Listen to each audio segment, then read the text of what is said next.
All right. I say we get started.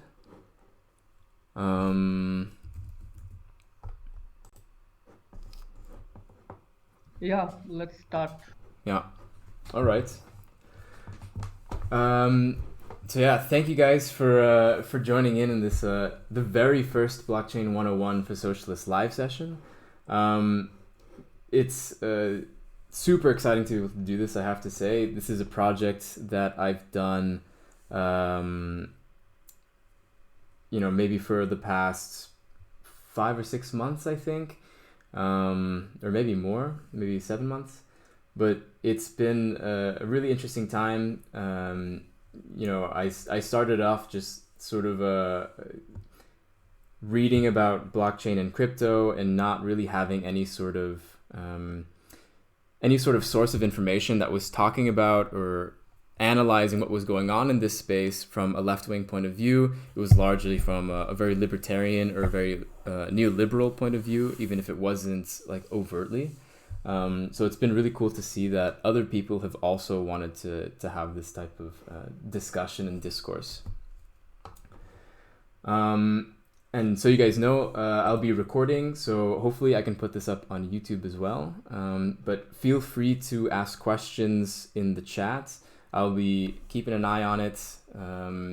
So every once in a while, I'll just pause and take a look at your questions. But so if you guys don't know me, I'm the Blockchain Socialist. I have... oh, my screen is stuck. How about now? All right, I'm the Blockchain Socialist. I have a podcast and a blog where I talk about blockchain and left-wing politics. You can follow me on Twitter, on Reddit, if you're not already part of the r/cryptoleftists subreddit. Please join. It's a place where a lot of good stuff is posted and a lot of discussion is had besides the Discord. And so, yeah, to make a long story short, basically I work in the blockchain and crypto space, but more in a, as you can imagine, a more corporate role. And so what I'm trying to do to make up for my sins of being a corporate shill is by doing these articles that I've written, doing the interviews and in the podcasts that I'm doing, and this live stream as well. So hopefully Karl Marx will forgive me for my sins when I go to communist heaven, and he'll let me through in the pearly gates. There we go. So just for really quickly, the agenda, some of the topics that I want to go over is just quickly go over why the right sort of dominates the space. I think we need to acknowledge that and sort of explain my point of view of where I'm coming from. The historical context in which cryptocurrencies like Bitcoin came out of. We're gonna try to do a quiz. I've never done this before in this type of format, but we'll try it, see if it works, just to keep you guys engaged. And then into some fundamentals and technical concepts. And then at the end, I'll go over some anti-capitalist use cases, some of them which already exist, and a couple of them that don't exist yet, but is something that I think we can, discuss, and you can provide feedback for me as well at some point.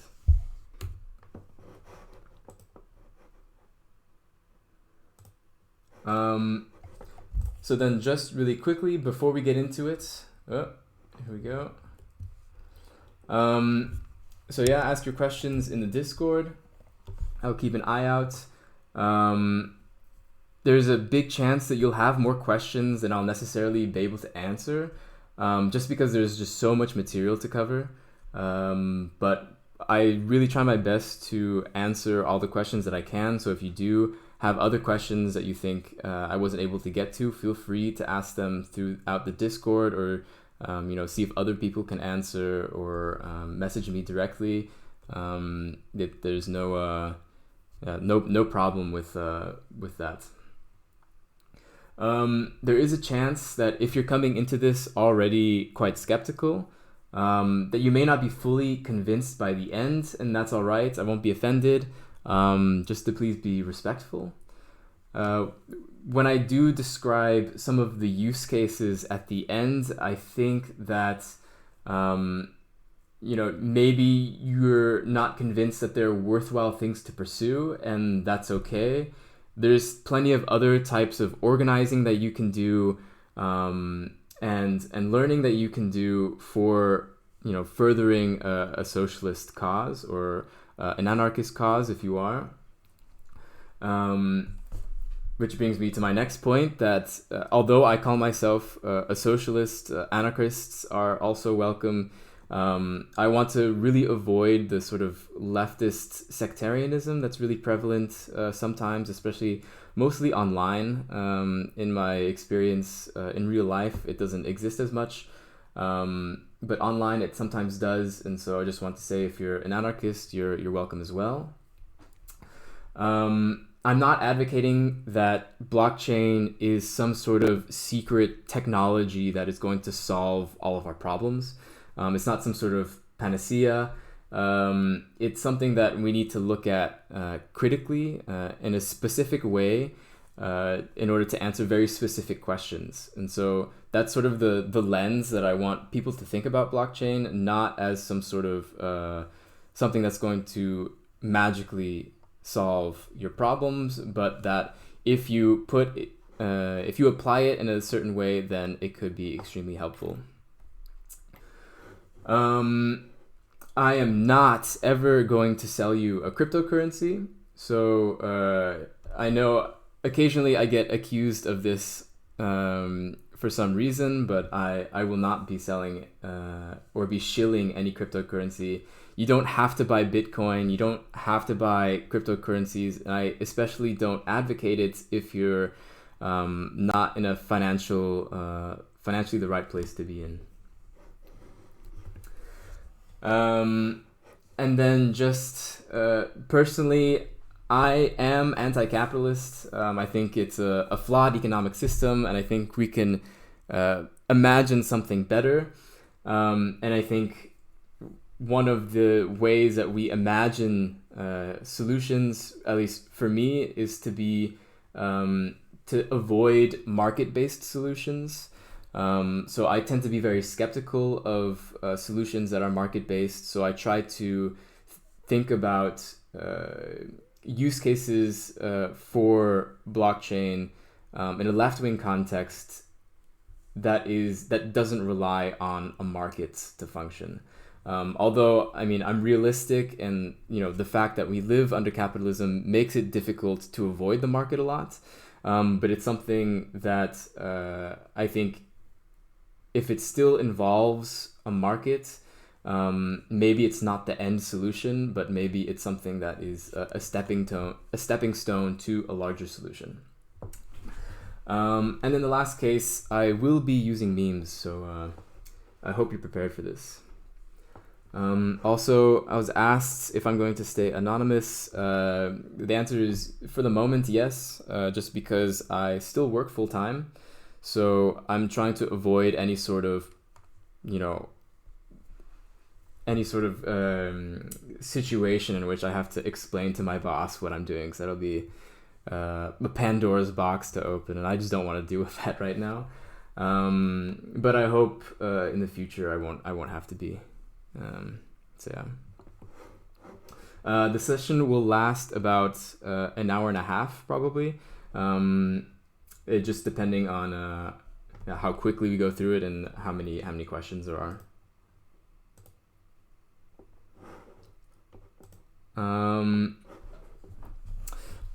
But so blockchain and Bitcoin, they tend to be buzzwords that are thrown around a lot, and when you hear about it on the news, it's either about the price of Bitcoin, it's about how Bitcoin is going to revolutionize the financial system and make banking completely useless, and that blockchain is a revolutionary technology that's going to completely change everything. So usually when you hear about this, it's a bit of a hype man type of vocabulary that they're using, and a lot of the times they don't actually know what they're talking about when it comes to blockchain. They've probably been, just asked to write about it, and they need to make it sound as interesting as possible so that they get their clicks. And so I acknowledge that these things are buzzwords a lot of the time, but I think we need to also keep in mind that that doesn't make the use of it unlegitimate. So I think there are certain contexts in which we should still not be afraid to say the word blockchain, even though a lot of times it gets a bad rap. And the reason why it gets such a bad rap, I think, is because the political right tends to dominate the space. And that's due to a lot of different reasons. I think there's plenty of writing already out there that go into some detail, but I think the biggest thing is sort of the beginning. Whenever Bitcoin first came out, it was marketed as digital gold, and so this really was meant to appeal to the type of people who are have some sort of fantasy in their mind that going back to the gold standard would somehow fix all their problems, and that the Federal Reserve would lose their power because gold would reign supreme, even though they ignore the fact that when at least the US and most of the world were on the gold standard, we were still subject to all types of monetary and financial manipulation. The switch to fiat currency was just it made it easier for them to control it. But if you look into the history, the obsession with the gold standard tends to be a very conservative position and a very right-wing one.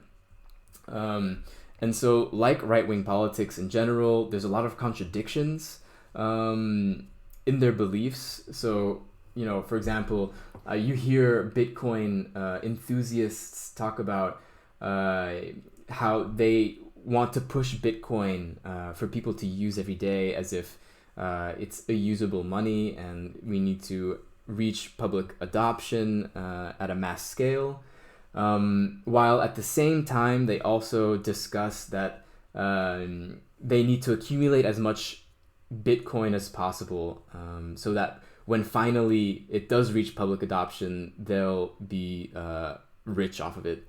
So there's a lot of contradictions involved, and it's something that is that they just clung on to in the very beginning, really, because of this association with gold. I think there's just the gold people came, and then they invited all their friends, and I think that's why a big reason that sort of happened. And so I think if we look at what the extreme is of what the vision that they would want to bring to the world, it's actually quite horrific. There's a couple of different, I think, wings of right-wing people who are who have slightly different views on what blockchain can bring and the world it can create. So I mean, on one side, you have the sort of neoliberal vision, like Mark Zuckerberg is going to make Libra coin, which is a cryptocurrency that's currently being created by Facebook. They're going to make their own cryptocurrency, which is going to be backed by real assets, including US dollar and other types of currencies, gold, silver, rare metals, and they're going to back that for their Libra cryptocurrency. And this currency will be used and will probably be extremely, surveilled and be used to sell your financial data to advertisers and such. On the other side, you have this comic on the right, where if we go full anarcho-capital hellhole, then what they view is that all the people who had made fun of them for not buying Bitcoin will now live in essentially Mad Max world, while the Bitcoin owners will all live in their safe bubbles as society around them deteriorates.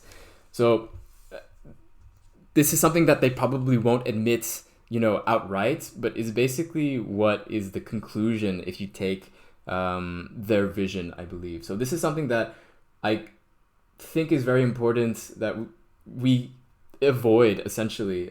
It is a quite horrific future. And I think the way that we do avoid this type of thing is if there is an appropriate left-wing response to blockchain and cryptocurrency. So all of that stuff is a load of malarkey, in the words of our friend Joe Biden. Something that we want to avoid, and we want to destroy with lasers coming out of our eyes. And so,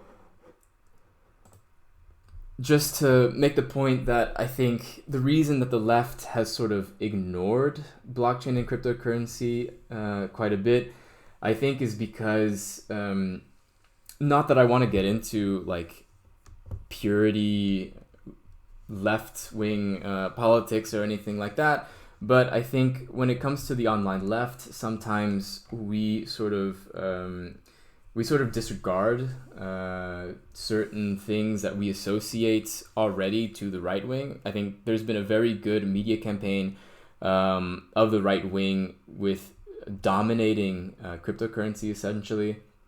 And so sometimes I think we get stuck in this type of thinking of being,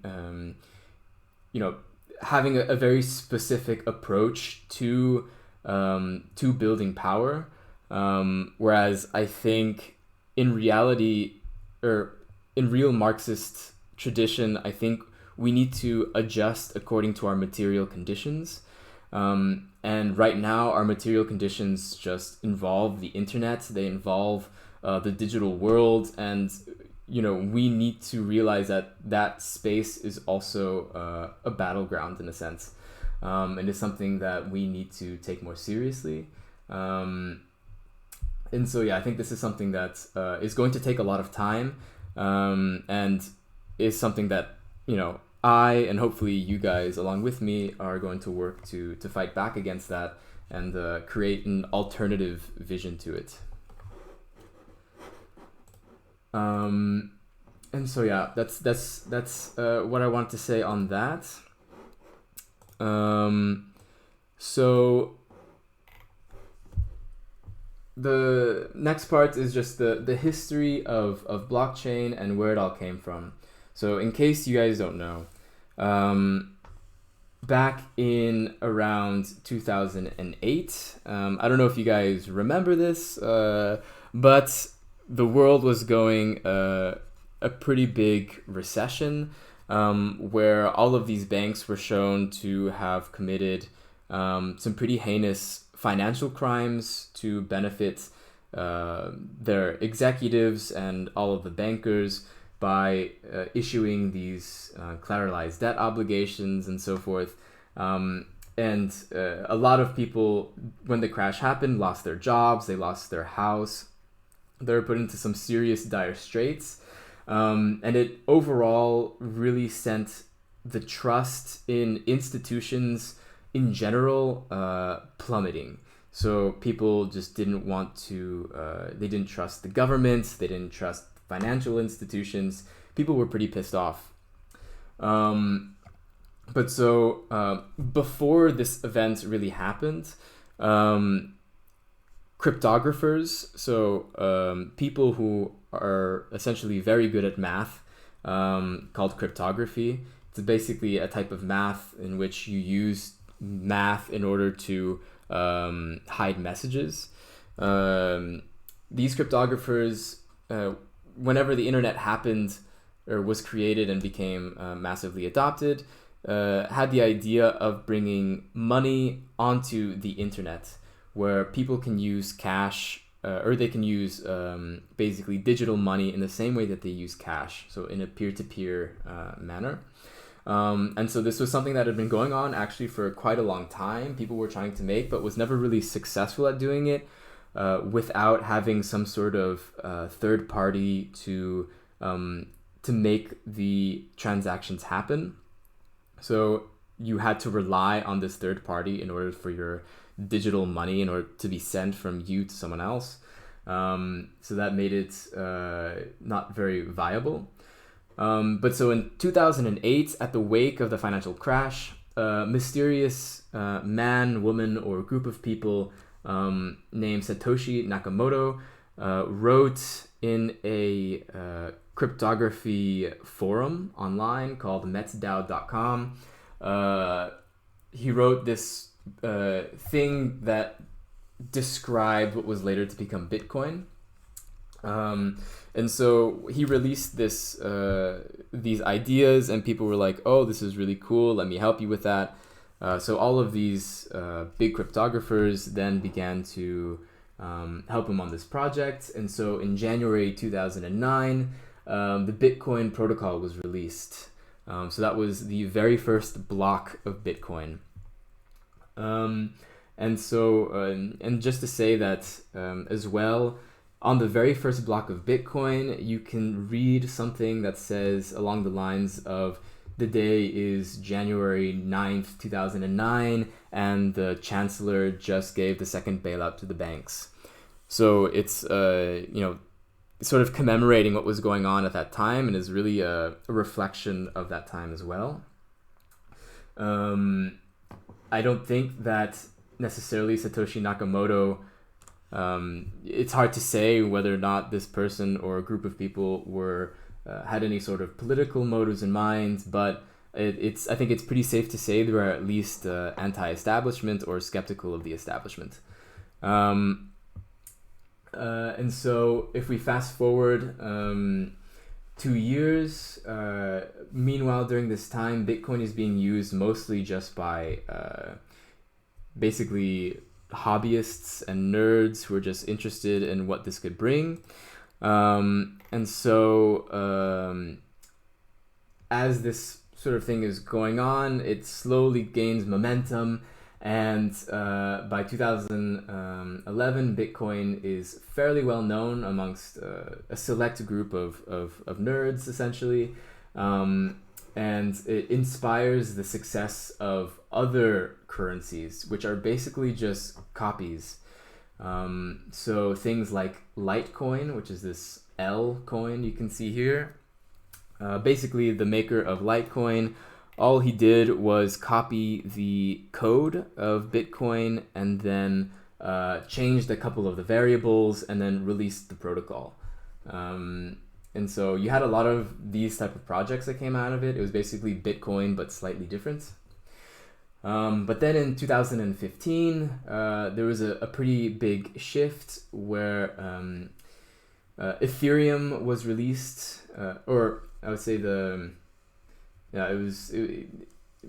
was released, I think, around that time, but it was created by this classical, college student dropout named Vitalik Buterin, who said, well, if we can put money on the internet, then we can also program that money, right? Since computers are handling this, we can make money do things based on a certain set of criteria.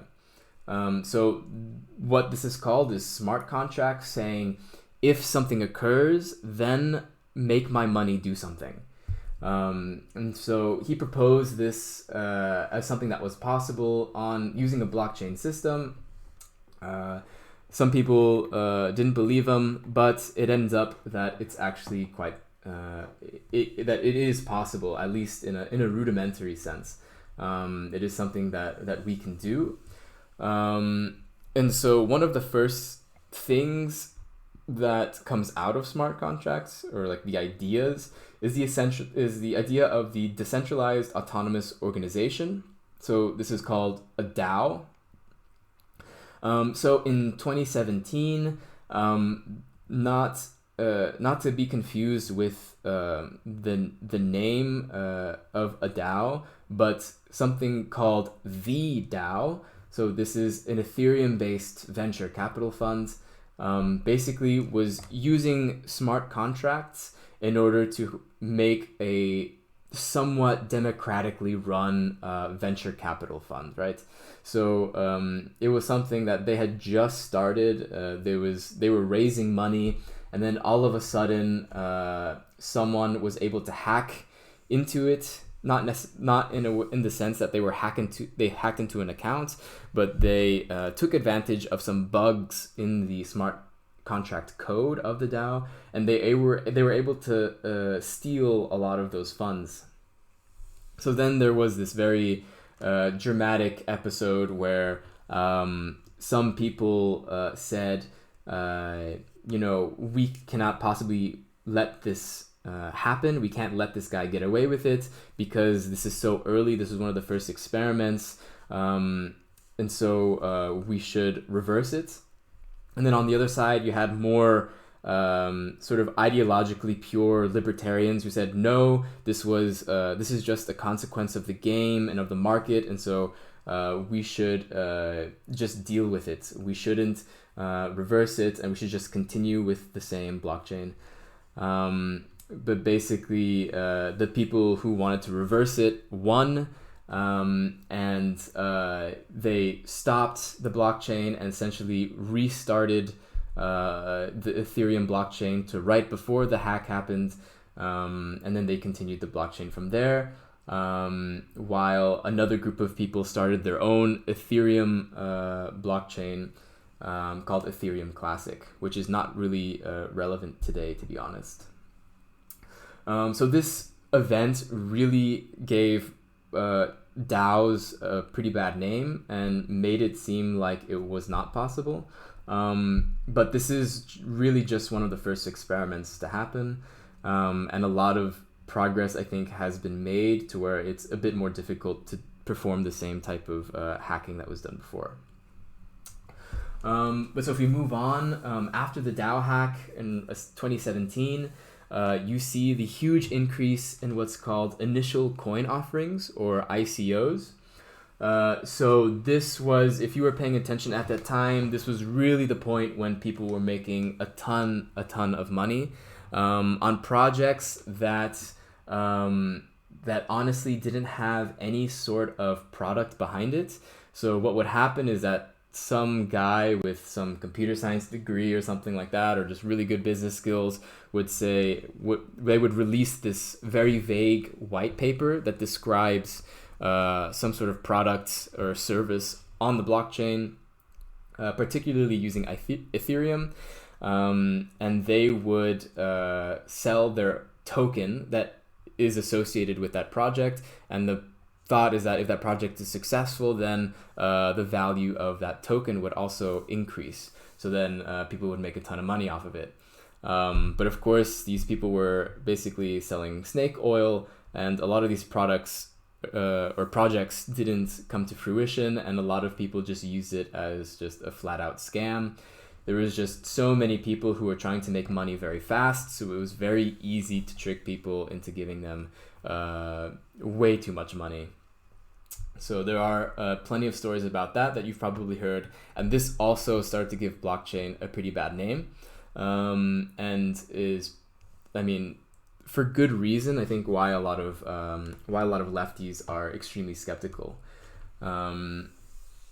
But so if we move on, the next year, you really start to see this synthesis happening where now corporations who were at first extremely skeptical of blockchain begin to accept it. So some corporate-based entities start being created. One of them is called Hyperledger. Basically, it's a solution for making explicitly corporate blockchain solutions, essentially. And then you also have the Enterprise Ethereum Alliance. So basically a bunch of companies that have come together to say, we're looking into Ethereum, maybe. And so they basically just wanted to be a part of this group in case something really cool happens out of it. And so a bit after 2018, January 2018, that's when you begin to see a really big sell-off of cryptocurrencies. So the market in general collapsed about 80%, largely because of these ICOs that happened the year before. Because all of these projects that had cryptocurrency, because they were given cryptocurrency by users, now we're selling that cryptocurrency for real money, because that's what they needed for a business, or they were just cashing out because they were trying to run. But it causes a really big crash, and since the price hasn't really come close to reaching the same levels as it has at that point, which is some people will say is a good thing, because now a lot of people who are only in it for the money have left, essentially, because there's a lot of very uneducated money, so to say, flying around during this time. And then in 2019, you see the further sort of synthesis of corporates and blockchain, with the announcement that Facebook was going to make Libra, which is their cryptocurrency project. And so in 2020, what I'm hoping to start seeing is a little more pushback against corporations and blockchain, and pushback against a reliance on market-based use cases for blockchain solely, and solely using it as a mechanism for becoming wealthy, and instead as a tool for workers to use to promote their rights at work, essentially, and to promote citizens' rights as well. So that's something that hopefully we can work on together, and this live session is sort of a first step in that. So I'm trying to go to the next slide. All right. So what I have is a quiz. So if you have a smartphone, you can scan the QR code, and you can it'll take you to menti.com, which is just like a really basic quiz website, and you'll be able to answer a couple of questions. So we're gonna try and see if this works. Can I paste the link there?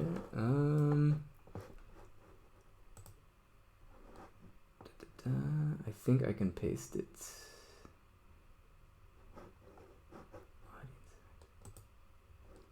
I think yes.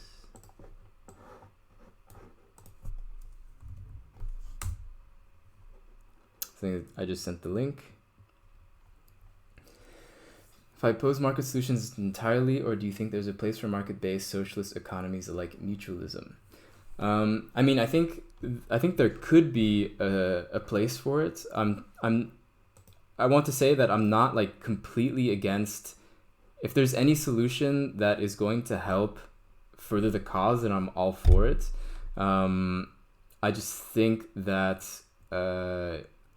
if we want to think of like a final solution, or something that's more robust, generally, I think that things that aren't based on markets are more likely to withstand time, essentially.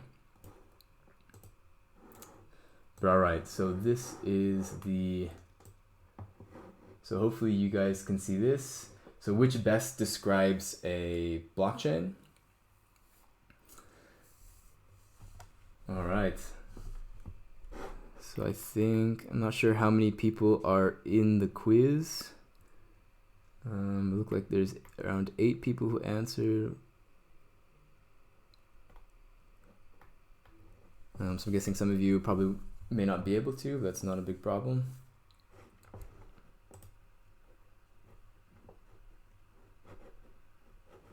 Oh wait, I think I need to change my window. Ah, here we go. Yes.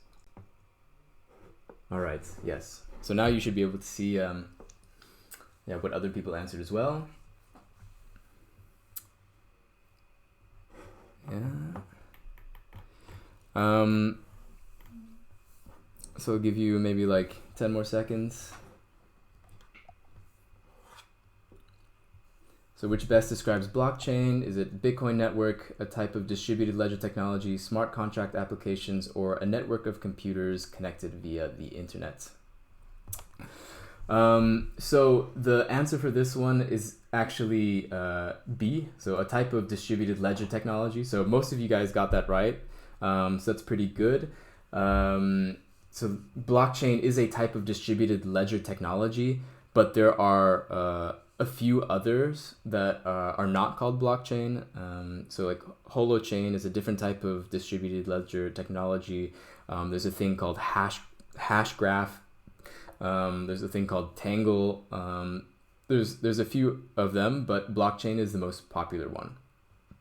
A network of computers connected via the internet. That's more, for me, the definition of a peer-to-peer network, which blockchain is a peer-to-peer network, but it isn't just a peer-to-peer network. It's a specific type of peer-to-peer network, I think.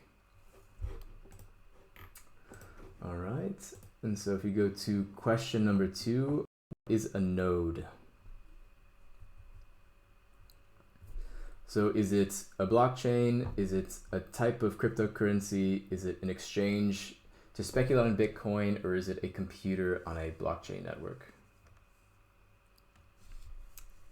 I have never heard of a secure scuttlebutt. That append only decentralized subjective ledger for decentralized social networks.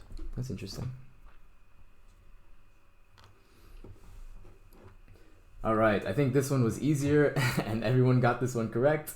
So a node is a computer on a blockchain network. Can you see the answers?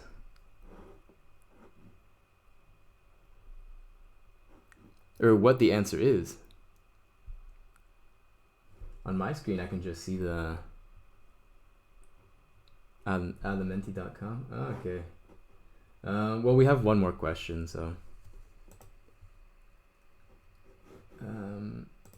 it's not that big of a deal.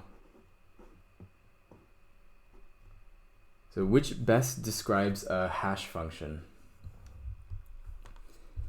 Is it a function that maps data of any size to a fixed size output? Is it a derivative of the Pythagorean theorem? Or is it an algorithm that can find Bitcoin? Yeah, that's true. If you're brave, you'll try to answer before other people answer. So yeah. Well, I guess everyone is correct on this one as well. So a hash function is a function that maps data of any size to a fixed size output.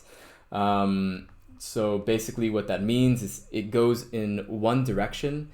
So in this type of equation, if you have the input, you can get the output. But if you have the output, there's no way for you to go back and find what the input is, except for by guessing. So this is just a type of function that is used quite a bit, especially in blockchain. But I'll go into more detail about that in a bit. All right, now I'll change my screens. So, all right, let's get into the fundamentals. So to take a step back at a higher level, we need to think of blockchain in the sort of IT level. So what is the infrastructure of a blockchain versus what is traditionally used. So in a very high level, people who are in IT may go into a lot more detail, but at a high level, the traditional model is what's called a master-slave model, in which where if one person wants to if one person wants to communicate with another person, then they need to go through the trusted third party between them. So in the case of internet platforms, that could be Twitter, that could be Reddit, that could be Facebook. In that sense, Twitter, Reddit, and Facebook own the servers in which you as a user can interact with that platform. So person A has to send a request to Twitter so that they can send your message to person B. So you're always reliant on Twitter in the middle. So this is a very hierarchical type of system. Whereas if we look at peer-to-peer systems, so this is when two people can interact with each other, but they can do it directly with each other. So they can do it without needing to rely on some sort of third party. So in the case of blockchain, they're able to do that. Blockchain serves as the network, which is shared amongst all of the participants. And so, you don't have to rely on a third party. Everybody is taking part in the system, and they don't need to rely on them. They can do it themselves because they all have the same protocol in which they interact with each other. And so, keeping that in mind, in case you don't know exactly why a peer-to-peer system is at least interesting, I think, from a left-wing point of view, is I like to refer to the example of Napster. So Napster, in case you've forgotten, was one of the first programs where you could download on your computer, and you had access to like all types of music you could possibly want. All because people who also had Napster were sharing their music with each other. So they were sharing the files that they had on their computers. And so anybody who was a part of Napster could freely download music on it. And recording companies couldn't really do anything about it because people had this downloaded on their computers. And so this program had a pretty profound effect on the music industry, to where music revenues were at an all-time high when Napster came out. And then Napster really cut into the revenues and the profits of these recording companies. And so then you see, other companies try to synthesize the platform of Napster with their own economic model, capitalism essentially. So you see the launch of the iTunes store right here, which caused a very slight uptick in the revenue, but nothing really at all, and then it began to decrease a lot more. So you can see that using a peer-to-peer model versus a traditional centralized or client-server model, thanks for the correction, can have some pretty profound effects. And I think my theory behind this, at least, is that it changes the social relationships. So I think as at least socialists, we are interested in the relationship between an employee and an employer, or a consumer and a producer, and like how those type of relationships are managed on a market-based system. But in the case of a peer-to-peer network, as long as people are using it, it changes the social relationship between the people that are on this network. So I think that peer-to-peer networks, although on their own cannot change social relationships, they can facilitate a change in relationships. But of course, there's a lot of things outside of that IT system that need to be taken into account. So, I mean, Napster is no longer in existence, but the concept of downloading files from peers is still around, but it's just not used through Napster because of basically the police state trying to doing the whims of the music industry and putting people to jail or giving people fines. Although it's pretty rare, there are some cases where they made examples of people for that. And so to start, I think the best way to think about what a blockchain is, in the most broad sense possible, is to think of it as a network of computers connected via the internet in which users at any single computer can receive or send peer-to-peer value, identity, and data. So that's very abstract, that's very broad, but this is how broad I think we need to be when defining blockchain, so that we can also consider all the different possibilities beyond cryptocurrency. So, I mean, I say value here, but I don't necessarily mean that this has to be a financial value. It could be other types of value as well.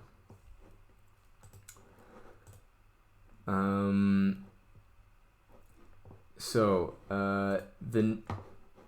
some of the key characteristics of a blockchain. At a very high level, a blockchain is a type of database that is chronologically updated. So you always know when something happens, if something happened before or after something else.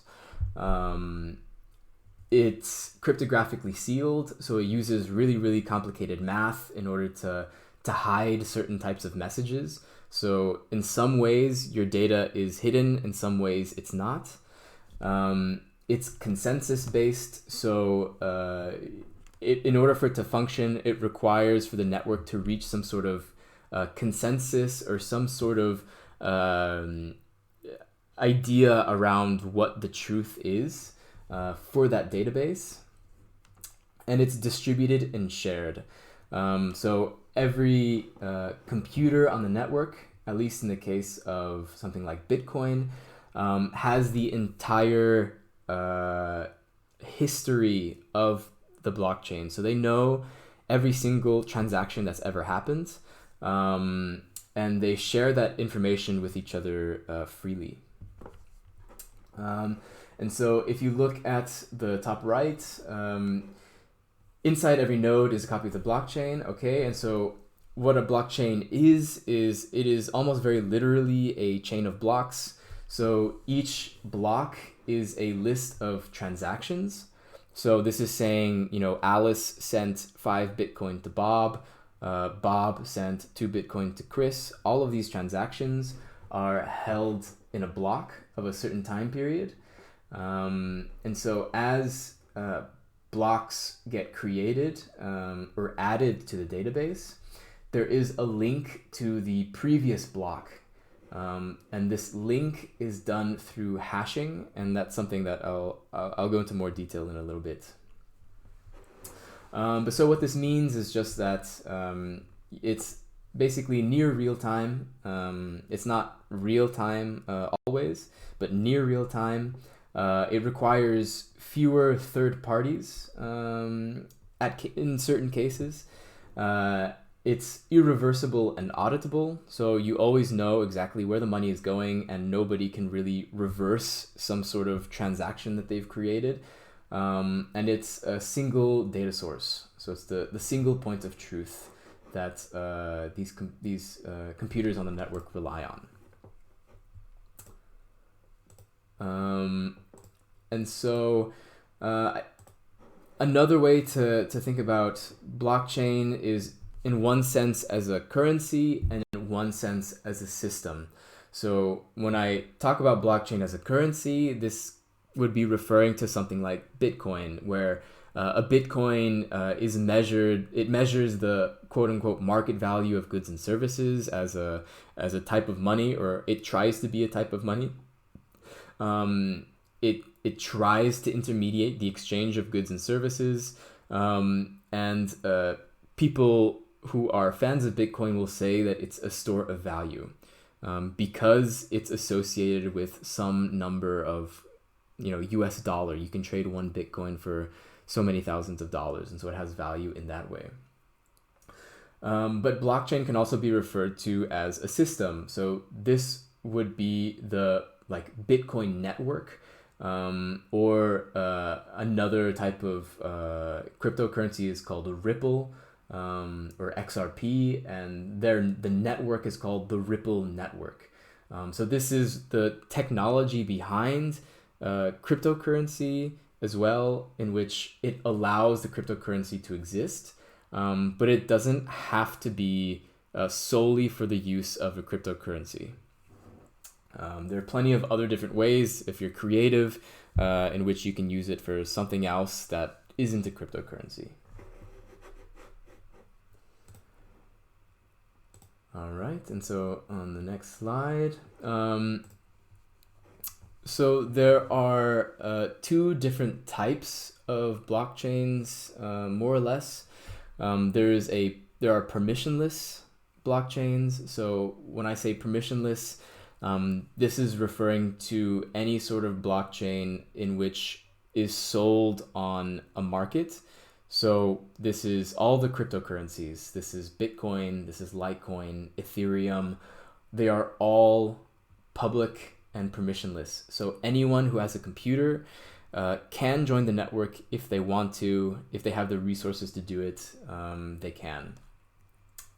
On the other side, you have permissioned, or also called private blockchains. So these are more of the blockchains that are used in the corporate sector. Things like Hyperledger, like I mentioned before, it's only for private blockchains or permissioned blockchains. But what this means is essentially you must be invited in order to be a part of the network. So you have to be approved to participate. So it doesn't necessarily have a market value, something that's on a private blockchain. But something like Libra, which is created by Facebook and is starting off as a private blockchain. When it starts, if it starts, it will likely have a market value, because of Facebook and because of all the different companies that are a part of Libra. Whereas in the case of something like Bitcoin, it is based off of the fact that people like that it is decentralized, and that it's kind of like gold on the internet and so forth. So they derive their value in different ways. So I'll pause here for a second. That was like the fundamentals, some like basics. I don't know if anybody has any questions. I'm looking at the chat right now, so feel free to ask. If not, I'll keep going. But would you address some inhibitions towards social blockchains? I'm not sure exactly what you mean by social blockchains. Like social networks using blockchain?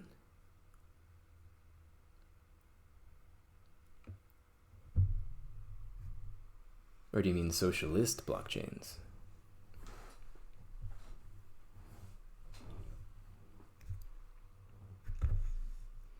Blockchains for social and political purposes. I think that's it's largely just because of I would say that there are already cases of using blockchain for decision making. There are plenty of projects that do it, but in terms of using it for like traditional politics, it's difficult because I think just the establishment of how politics exists currently, they're already, I think, in general, pretty averse to using different types of technology in general. Um, I think they just don't want to be reliant on, a bunch of kids saying they should use blockchain. But I think that in case of like anti-establishment politics using blockchains, I think it's largely just because it's going to take time. I think it's just a matter of time before people start doing it.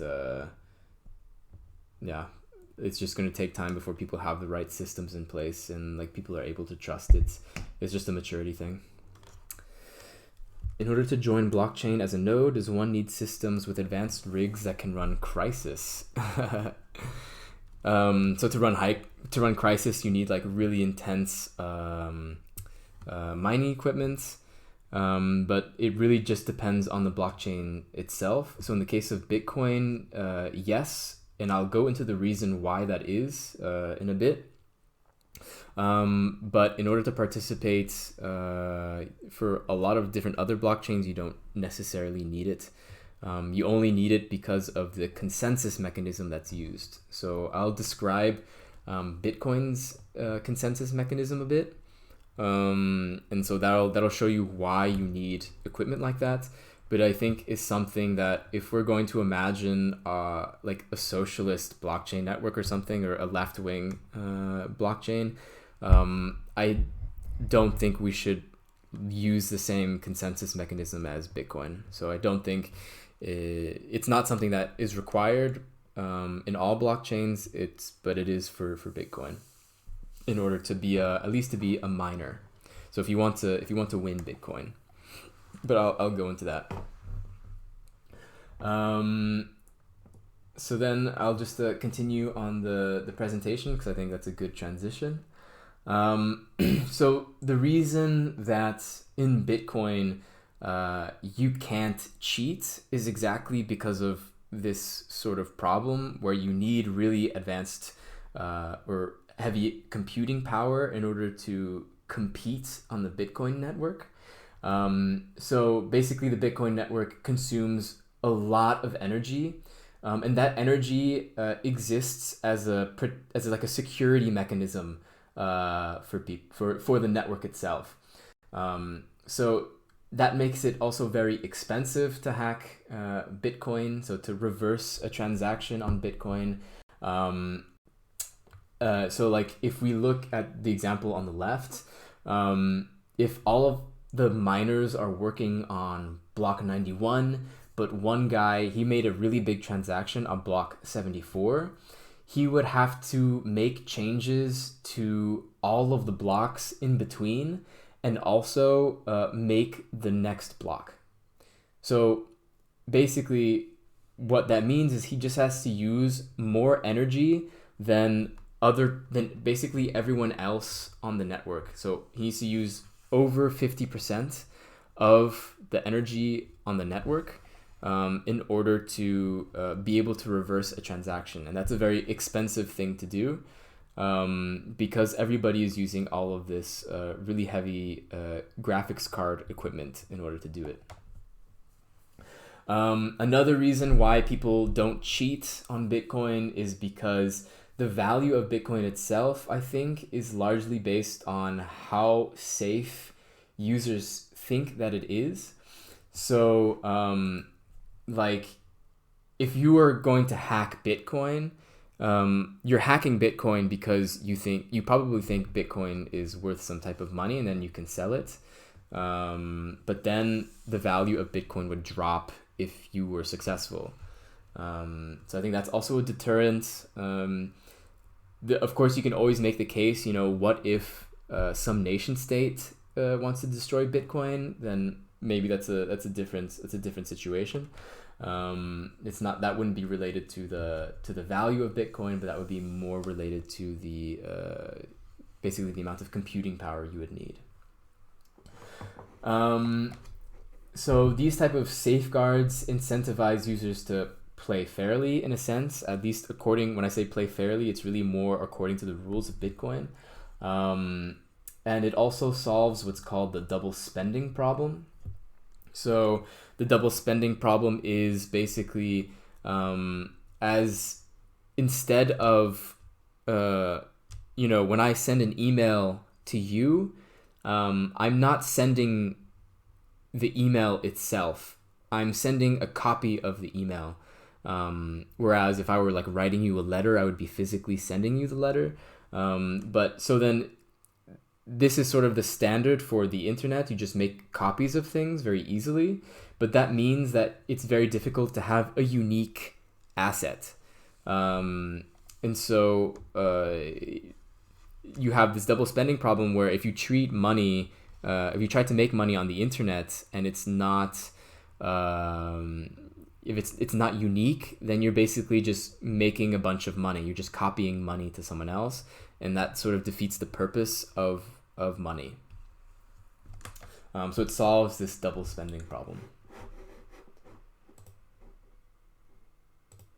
So on the next slide, so like I mentioned before, blockchain is just a chain of blocks held by all nodes.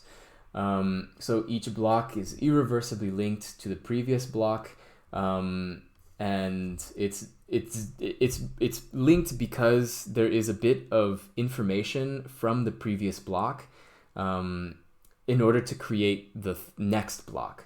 So that's how it makes that sort of chronological order of transactions and data, and that's how it keeps the integrity of a blockchain. And then I've already mentioned this before, but how a node accesses the network, it can be adjusted to either be permissionless, like a Bitcoin, so anybody can join, or to be permissioned based on whatever the purpose of the blockchain is, and what you decide to do with it. So right, this is a pretty interesting concept. So these are hashes. This is really what helps keep blockchains together, especially in Bitcoin. So as I mentioned, a hash is the output of a hash function. So that has received a string of data as an input. So it could be any amount of data that you put in, and it'll always put out the same size output. And this output, or this function, is one directional, and it's determined by randomness, essentially, on what output you receive from the input. So there's no way to tell that different statements are related to each other. So like in this example, if I write into the hash function I like blockchain, this is the generated hash that I get. If I write I like blockchain with a capital B, I get a completely different hash with a completely different combination of numbers and letters that I cannot possibly tell you that this first hash is the same phrase as the second hash, except for a different capitalization on the B. And then you can tell with this next example if you add an exclamation point at the end. And then what's also very helpful with these is that you can combine all of these hashes to make one single hash. So you can basically just reduce very big amounts of data into a very small piece of data. So it's a really easy way of storing data without using a lot of it. So you can store very sensitive data because you can never reverse from the hash to the input. And so this is a really good way to send secret messages and be able to prove that you are the owner of some piece of data. And so this is ironically actually an invention by the NSA in the US, the National Security Agency, I believe. But now it's open source software. Everyone is able to use it, and there's supposedly no key that can figure out all the different hashes. So I'm trying to go to the next slide. Here we go. So how does this all relate? So Bitcoin makes new blocks of transactions through proof of work. So basically, if you are a miner on Bitcoin, you are competing with other miners on the network in order to find a hash that includes all of the different transactions that have occurred in the past roughly 10 minutes, and that includes 4 zeros in the beginning of the hash. So if you solve this problem, then you receive some Bitcoin as a reward. So let's say in this example, we have green, blue, and black. They're all mining Bitcoin. So what that means is that they're essentially guessing as quickly as possible to find a hash that fits within the criteria of the problem. So each zero that you add in the beginning of a hash just makes it statistically more difficult to solve the problem. So what this basically means is that the entire problem of proof of work is purely based off of statistics. It's basically whoever can guess the fastest is statistically better or more likely to find a correct hash, a winning hash, so that they can win Bitcoin and they earn the right of adding a block to the blockchain. And so if we look at the bottom, what this means is that, the blue miner wins the contest, so he wins some Bitcoin. He makes this hash, but he makes this hash with the hash of block number 3. So the only way you can possibly make that same hash is if you include block 3, so you always know the chronological order of the database.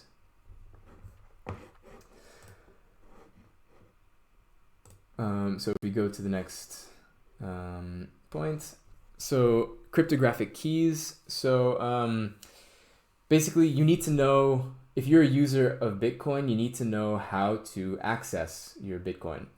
And the way you do that is through keys. So what a key is essentially like your bank account login information. So if you you have your my screen went blank. It's fine. Okay, great. So a public and private key, this is basically like your username and password to your bank account, your online bank account. So whenever you put in your login information, this is information that is personal to you and in which you don't want to share with anybody else. So this is like your private key, which is essentially a string of random numbers and letters, where basically it's randomly generated, and you as a user of Bitcoin need to memorize or have a copy of this string of numbers and letters on you, so that you're able to access your Bitcoin or your any other cryptocurrency. And so in the case of Bitcoin, what it does is it takes your private key and it puts it through a series of functions, all one-way functions. So just like the hash that I showed you before, it's not the same function, but it's a similar one-way function that leads to what's called a Bitcoin address. So the Bitcoin address is another string of random numbers and letters, but this is something that you can publicly give to people so that they can give you Bitcoin. So basically this is like, I guess depending on what country you are, but this could be like your IBAN number. At least in Europe, I know you use an IBAN to give to someone else so that they can send money directly to you, but it's not like you would give anyone your username and password to your bank account. So this is basically how it works. The difference between in this case and in a bank is that if you fuck up your transaction or if you forget your private key, then you're essentially screwed. Whereas at a bank, you can say, I forgot my password or whatever. In the case of cryptocurrencies and Bitcoin, it's a lot more difficult to get access to your wallet if you've forgotten your private key. So it puts a lot more onus on the users. And so if we take all of these different concepts and put them together, this is basically the full process in which Bitcoin goes through in order to add blocks to the blockchain. So in this example, let's say Mr. Blue sends a Bitcoin to Mrs. Green, and Mrs. Green sends half a Bitcoin to Mr. Black. And so all of these different transactions happen. They're sent to the network, and then the blue miner takes all of these transactions and he creates the winning hash. And then he wins some Bitcoin. He wins the right to add the fourth block onto the blockchain. That block contains a hash of block number 3, which contains a hash of block number 2, and etc. So that's sort of the full process of how you make a transaction on Bitcoin. So in this example, you can see then that because the case of Bitcoin is solely dependent on how quickly a miner can guess a hash, it means that there is basically only one direction you can go in order to be better on the market, in the mining market. Basically, if you have more computing power, then you're going to win more Bitcoin. So this leads to this sort of feedback loop where everyone is just buying a ton of these really expensive and really high-end graphics cards so that they can be really good at this, and that just means that they need to use more energy. So that's why you have this problem of energy consumption in the case of blockchains that are using proof of work. But this is not the only consensus mechanism. This is just the first consensus mechanism that was created on Bitcoin. But yeah, so there's plenty of other examples that use significantly less energy. This is just a slide to show you, if you are still unsure of how Bitcoin or a blockchain works, you can publicly see every single transaction that has ever happened and that is happening currently on the network. If you just go to websites like blockchain.info, or you just look up Block Explorer, it'll show you the winning hash of a block. It'll show you how much Bitcoin was sent from one address to another address. So in a sense, Bitcoin isn't really anonymous. Things that use blockchain aren't necessarily anonymous. They're more pseudo-anonymous is what it's called, where if you just do enough digging, then you can maybe find out the identity of a person, unless they've set themselves up pretty well to conceal their identity. So that's something that you guys can do afterwards. And then if you go through the Block Explorer, you'll see all the different concepts that I'm talking about. You'll sort of see it happening in real time, essentially. The next thing I wanted to talk about quickly is smart contracts. So I mentioned that this was something that was proved possible with Ethereum. And so with smart contracts, essentially, because money is now on the internet and on computers, or Bitcoin is, or Ethereum, then you can program that money to do things. So in a smart contract, at a very high level, what you'll see in it is you'll see the different people involved, in the form of their public address, you'll see that it has some sort of balance usually. So smart contracts can hold cryptocurrency on them, and then you'll see the code of the contract and the signatures of the people involved. So in that code, usually it'll be like any standard sort of software. If X happens, then send money or do X or whatever. But what is interesting about smart contracts is basically you're using computers to send assets in which have a real value on the market, at least. So you're basically programming money directly in a way. So I think this has a lot of implications for democratically run organizations in terms of democratically managing finances. But so smart contracts, once you deploy them, once you publish them, they're there forever. You cannot, only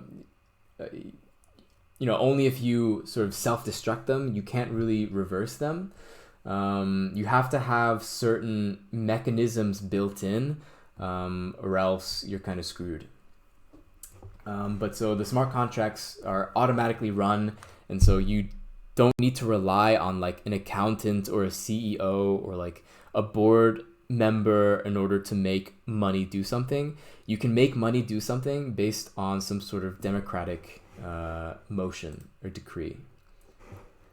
And so then some like very quick examples for thinking about smart contracts. If say someone is not a member of the union, then you don't allow them access to the strike funds. If we receive an X amount of donations, then we create a new token for our new project that we want to make. And then if there is a surplus of profits, then share the profits with the members, like in a worker-owned cooperative, or in some democratically owned organization. And so if there's at least one thing that you get out of this presentation is that Bitcoin is different than blockchain. They're not synonymous, and we shouldn't confuse the two, and we should work to try and work against that notion so that we can have a more rich discussion and talk about the things that are actually important to us, I think. So let's try to not get those things confused. And so I wanted to pause again just to see if anybody had any questions, since that was a lot of information at once, and it was fairly technical. So feel free to ask any questions if you have. I'll just give you a few seconds.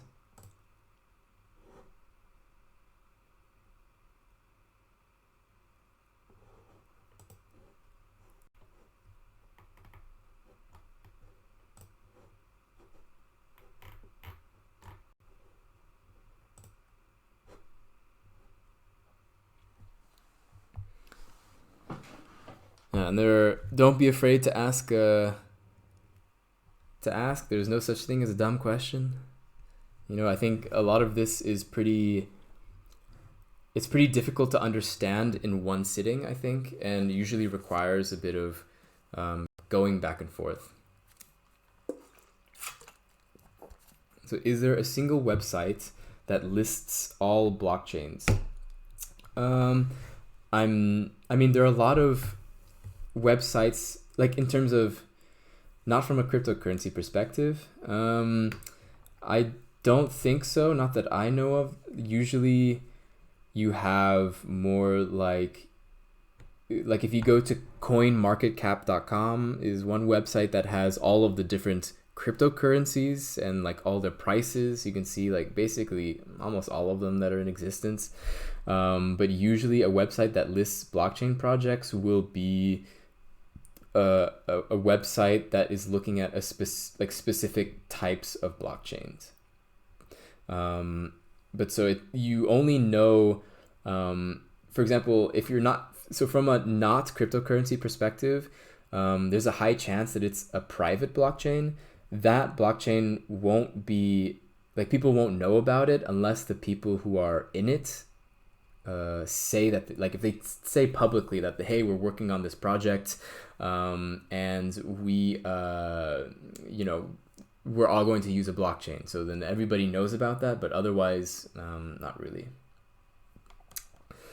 Do you need a special operating system to access blockchain? No. It doesn't matter what operating system you use, but to be a node for Bitcoin, for example, or for any other cryptocurrency, you have to download the protocol. So that's usually pretty easy to find. And each blockchain has usually several different options that you can access to access the blockchain network. But it's usually not dependent on the operating system. But all right. So whenever you're making, say you want to build an application that is using blockchain, they're referred to usually as a decentralized application or a DApp. So these can be also a DAO, but they don't have to be. So right now, what you kind of see, similar to the internet tech boom in the 90s, is you see a lot of copycat sort of projects. So like, is basically just take successful platform or business and then put it on the blockchain. And they're just trying to see like whether or not that works. Of course, it's something that is it's not very creative, but I think it's also not very surprising. If you look at the internet stock boom in the 1990s, you had things like pets.com, where it's just like pet stores on the internet, like obviously we have the foresight now to know that it's kind of a dumb idea, but it's something that's not surprising. I think, neoliberalism is pretty uncreative, and the only things they want to really think about is just like, something that's already successful, but changing the layout slightly, so that they can also make money off of the success of another product or another service. So they're just trying to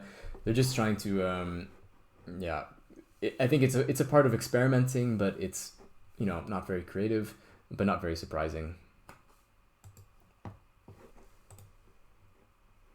But I think that we can be a little bit more creative. But if I can just, before I get into the anti-capitalist use cases, I just want to talk about the usual capitalist use cases when it comes to blockchain.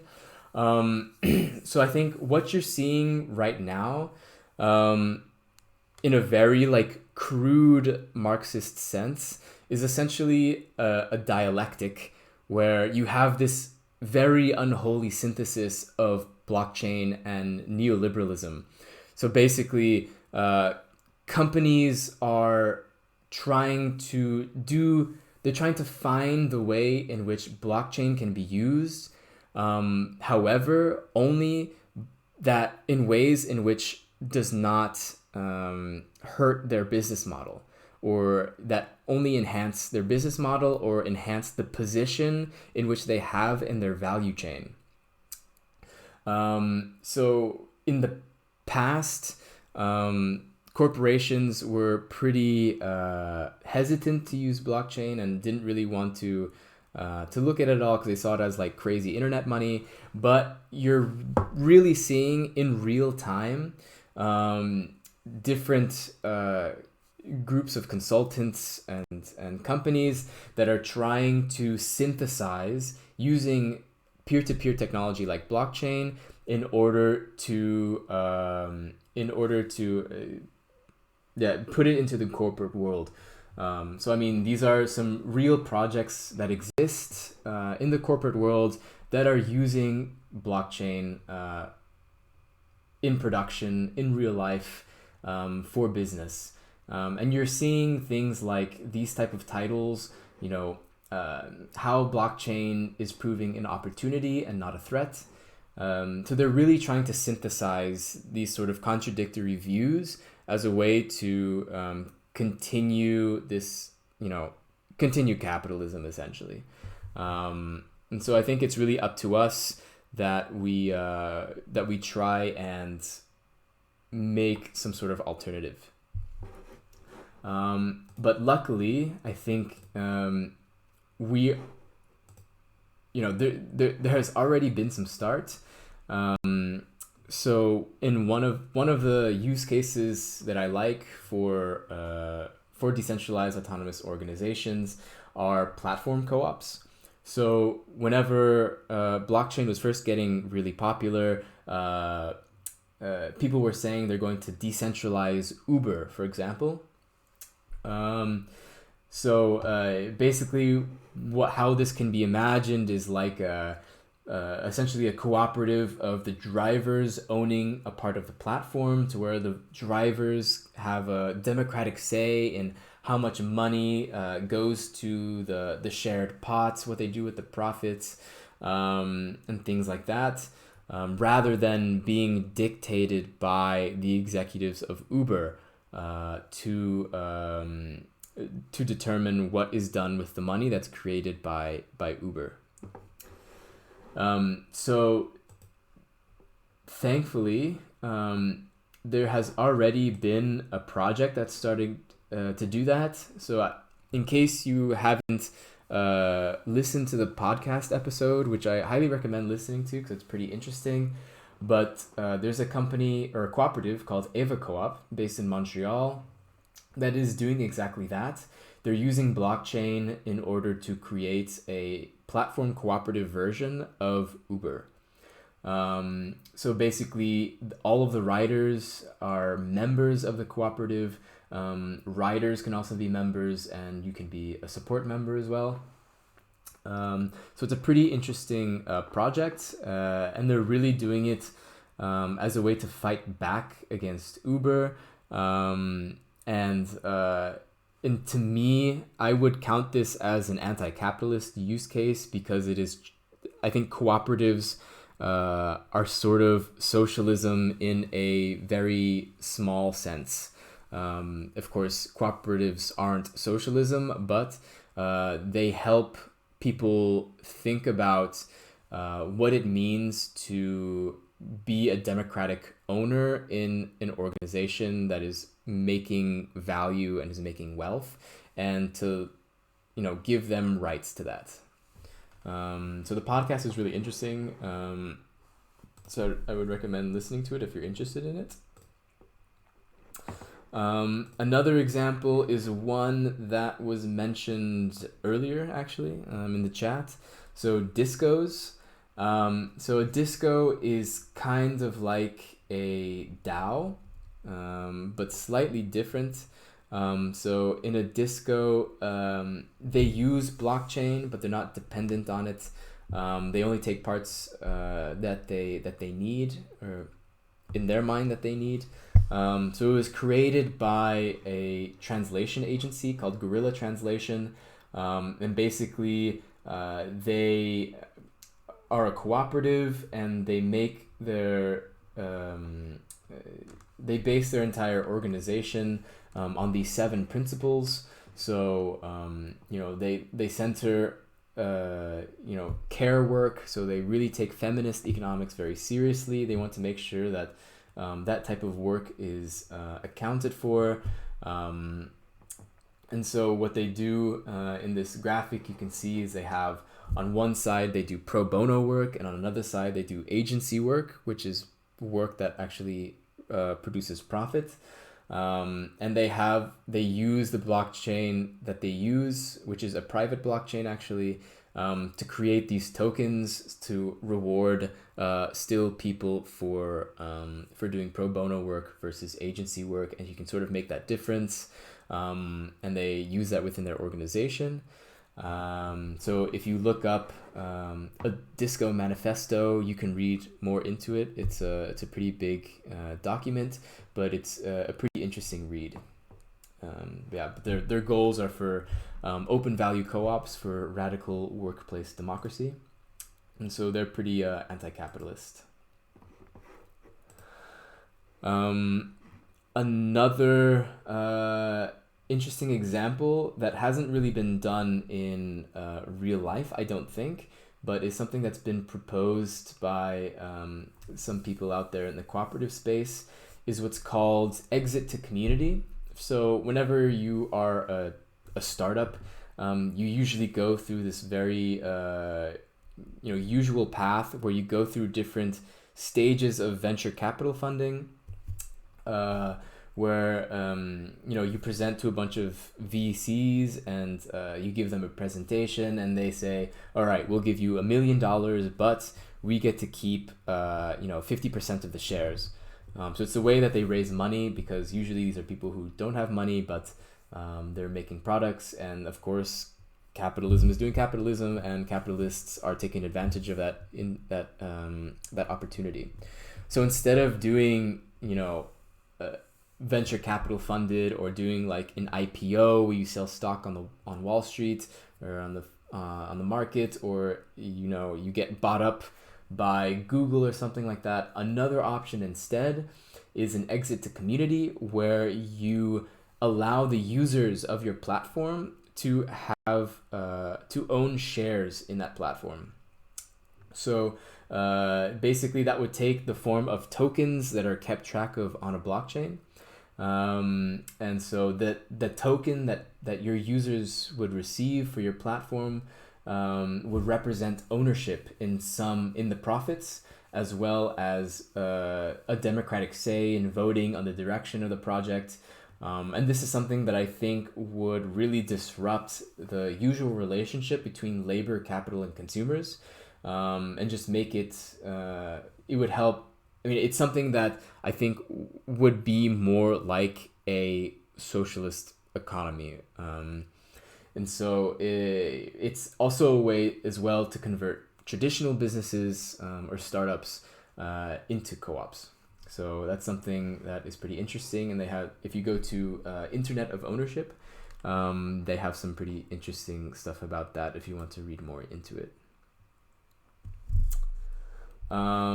Another example, so this is more of a political example that I've written about a little bit, where a political organization, it could be like the DSA or something like that, they would hold funds that the entire political organization owns, and the different members of the organization would be able to vote on who has access to different funds, so that they can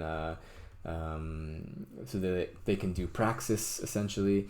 So in this case, let's say they're trying to decide who owns the budget for the Antifa milkshake budget, and so this is the Scooby-Doo gang, and they've all voted that Daphne gets the key, and so she is the only one in this example who has access to the Antifa milkshake budget, and she can use that to buy milkshakes to throw at Nazis. But I think the benefit of this use case is that putting it on a blockchain makes it forces so that you have to adhere to certain principles. So this forces the political organization to be democratic. But on top of that, because of the nature of blockchain, it is also immutable. So if the government says all of a sudden, no bank is allowed to do business with any left-wing political organizations, then immediately banks would shut down those accounts, and basically you'd get screwed.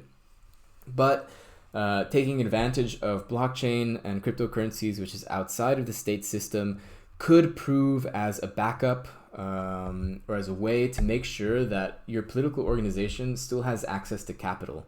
Because, I mean, face it or not, believe it or not, we live under capitalism, and you're going to need access to capital in order to buy resources, probably. And as, maybe you can use it for mutual aid and things like that.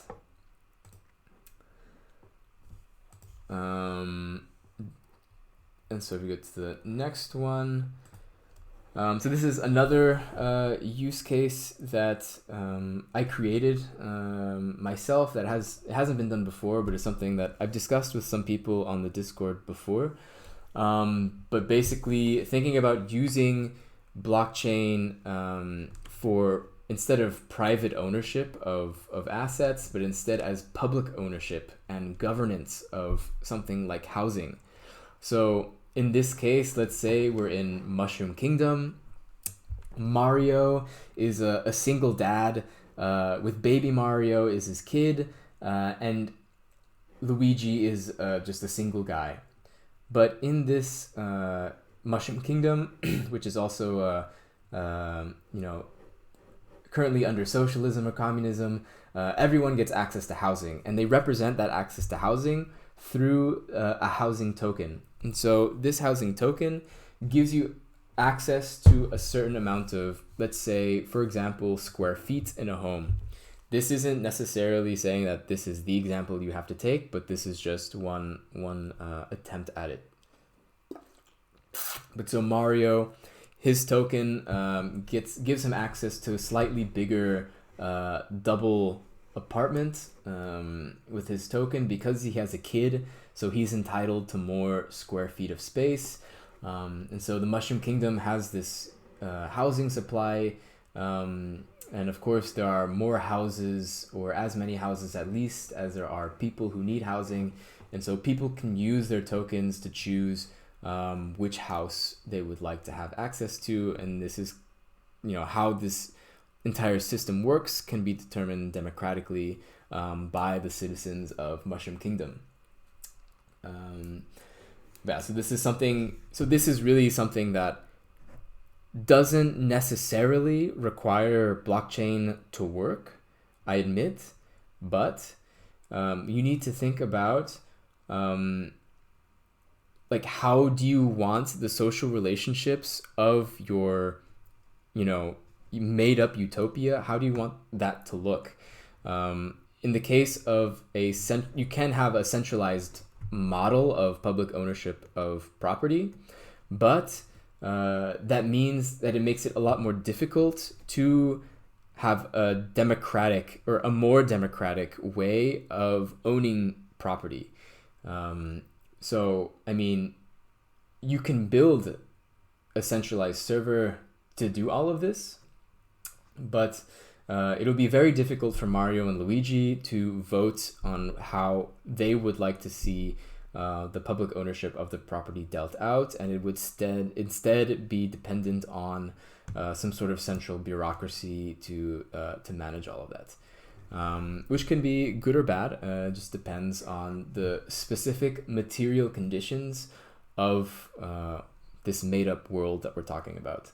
So this is just an example of how it can be used. It can also, instead of thinking really big as public ownership of property in a big sense, but you can also use the same principle for just housing co-ops. Of course, that'll take a little bit of work, but it's something that is theoretically plausible, I think, and I think would still count as a anti-capitalist use case. And then the last example that I have, thinking way in the future, when finally, instead of socialism in one country, we can achieve some sort of global network of different nations to work together to produce goods and services based on need and based on desire rather than based on market relations. In this world, there's probably going to have to be some form of world governance. I think it's pretty unavoidable. And one of the ways that we can deploy world governance quite easily is through blockchain as well.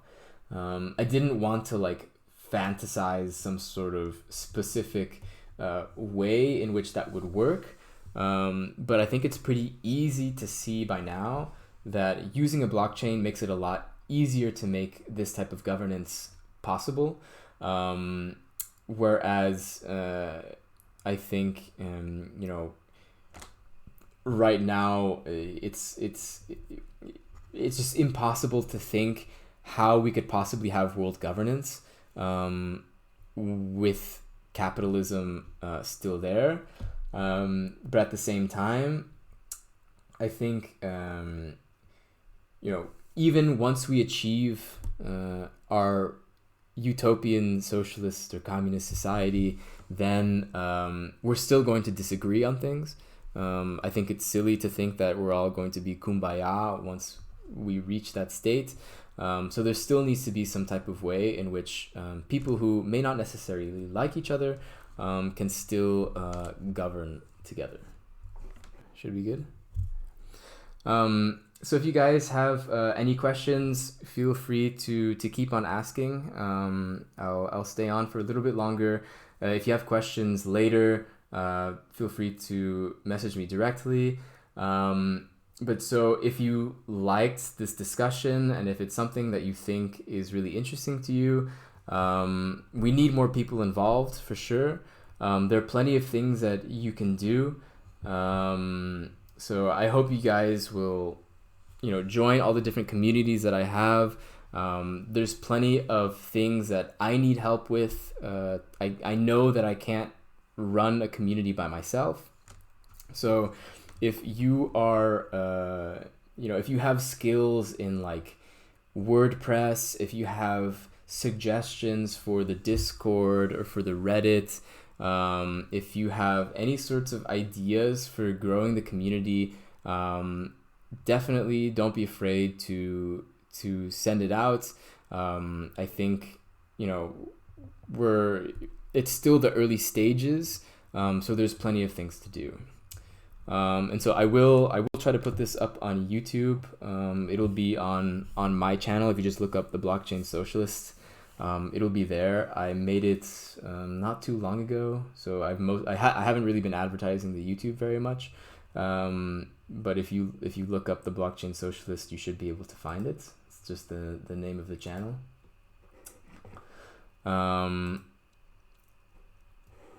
And so in case you guys missed it, make sure if you have Twitter, you can follow me, where I talk about it pretty regularly. On Reddit, we have our subreddit community. We have Discord, of course, and then right now I have a Patreon. So if you want to contribute financially, you can. I'm still trying to figure out what exactly would be good for, what would people pay for necessarily for contributing to this type of project. I want to use the funds for making some real projects, I'm hoping. It would be really cool to eventually at some point be able to have something like like the use cases I was talking about before, where we as the left have a DAO to determine what we do with the finances that we all put in together, and then we can democratically decide what are the best type of projects that we want to fund, and in that way we have a real sort of influence on the space, because it just takes money in order to make things happen, because people need to eat, and so yeah. So I'm still, if you have any ideas for what I can do on Patreon, let me know, or if you have other types of ideas. I'm also looking into making it possible to directly to directly donate just through cryptocurrency as well, so that we can actually, learn how to use this stuff and learn how we want to use this stuff for ourselves. I will share the file in the Discord. So I'll just post it in the announcements afterwards so that you can have all of the slides with you. And then yeah, that's it. Thank you guys a lot for joining the very first Blockchain 101 session. I hope you guys enjoyed it. Feel free to let me know your feedback if you thought I could do something differently, or if there was something else that you wanted to hear specifically. Feel free to reach out and let me know.